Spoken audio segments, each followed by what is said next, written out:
اللہ تبارک و تعالی کو جب کسی نبی کے پاس وحی بھیجنا منظور و مقصود ہوتا تھا تو فرشتے کو روحانی طور پر اس وحی کا القاء فرماتا تھا، یا وہ فرشتہ اس وحی کو لوح محفوظ سے یاد کر کے لاتا اور نبی کو سنا دیتا تھا۔ وحی ان 5 طریقوں میں سے کسی ایک طریقے سے نازل ہوتی تھی۔ گھنٹی کی آواز کے ساتھ جبرائیل امین علیہ السلام کسی انسانی شکل میں آ کر، جبرائیل امین علیہ السلام اپنی اصلی صورت میں آ کر براہ راست اور بلا واسطہ اللہ رب العالمین سے ہم کلامی، جبرائیل امین علیہ السلام کا کسی بھی صورت میں بغیر سامنے آئے قلب مبارک میں وحی کا القاء کر دینا۔ حضرت شاہ عبدالحق محدث دہلوی رحمۃ اللہ علیہ فرماتے ہیں، علماء کرام نے وحی کے کئی مراتب بیان کیے ہیں۔ اول، رؤیا صالحہ۔ حدیث میں ہے کہ حضور اکرم صلی اللہ علیہ وسلم کو ابتدا میں جو چیز سب سے پہلے ظاہر ہوئی وہ رؤیا صالحہ ہے۔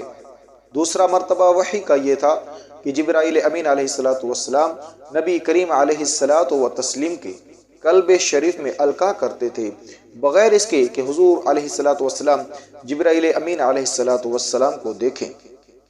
تیسرا مرتبہ وحی کا یہ تھا کہ جبرائیل امین علیہ السلام کسی آدمی کی صورت اختیار کر کے حضور اکرم علیہ السلام کے پاس آتے اور پیغام الہی پہنچاتے تھے تاکہ جو کچھ ارشاد باری تعالیٰ ہے اسے یاد فرمائیں۔ چوتھا مرتبہ وحی کا یہ ہے کہ سلسلۃ الجرس یعنی گھنٹی کی آواز سنائی دیتی تھی اور نبی کریم علیہ السلام کے سوا کوئی دوسرا اس کے کلمات اور معنی کو نہیں سمجھ سکتا تھا۔ حضور اکرم صلی اللہ علیہ وسلم پر اقسام وحی میں یہ قسم سب سے بڑھ کر سخت تھی۔ وحی کا پانچواں مرتبہ یہ تھا کہ کبھی جبرائیل امین علیہ السلام اپنی اصلی صورت میں آتے اور وحی پہنچاتے۔ علماء کرام فرماتے ہیں کہ ایسا 2 بار ہوا۔ چھٹا مرتبہ وحی کا یہ ہے کہ حق تعالی نے آپ پر اس حالت میں وحی فرمائی کہ آپ عروج فوق عرش تھے۔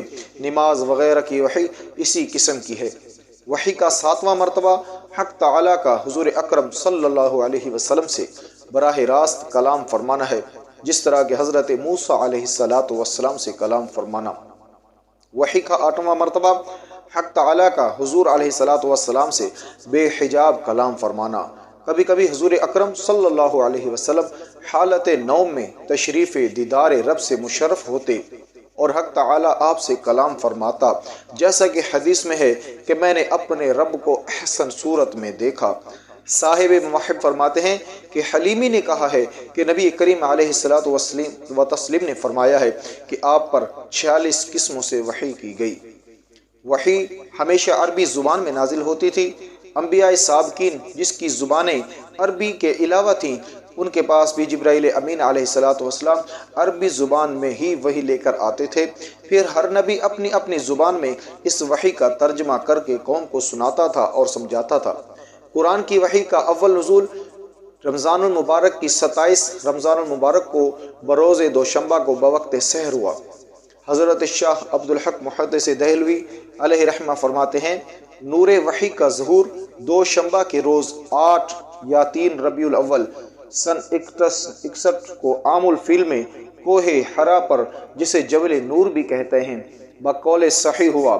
محدث موصوف آگے فرماتے ہیں کہ ایک جماعت آیت کریمہ شہر رمضان الذی انزل فیہ القرآن اور ارشاد باری تعالی انا انزلناہ فی لیلۃ القدر سے خیال کرتی ہے کہ وحی کی ابتدا رمضان المبارک میں ہوئی، اس لیے کہ حق تعالی نے حضور اکرم صلی اللہ علیہ وسلم پر اس قسم نبوت سب سے پہلے جس چیز کا اکرام فرمایا وہ نزول قرآن ہے۔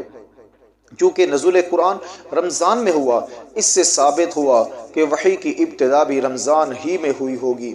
لیکن اکثر مفسرین کا یہ خیال ہے کہ پورا قرآن بیک بار رمضان کی لیلۃ القدر میں لوح محفوظ سے آسمان دنیا پر نازل ہوا اور وہاں سے بلحاظ مصلحت اور باعتبار واقعات تھوڑا تھوڑا 23 سال کی مدت تک اترتا رہا۔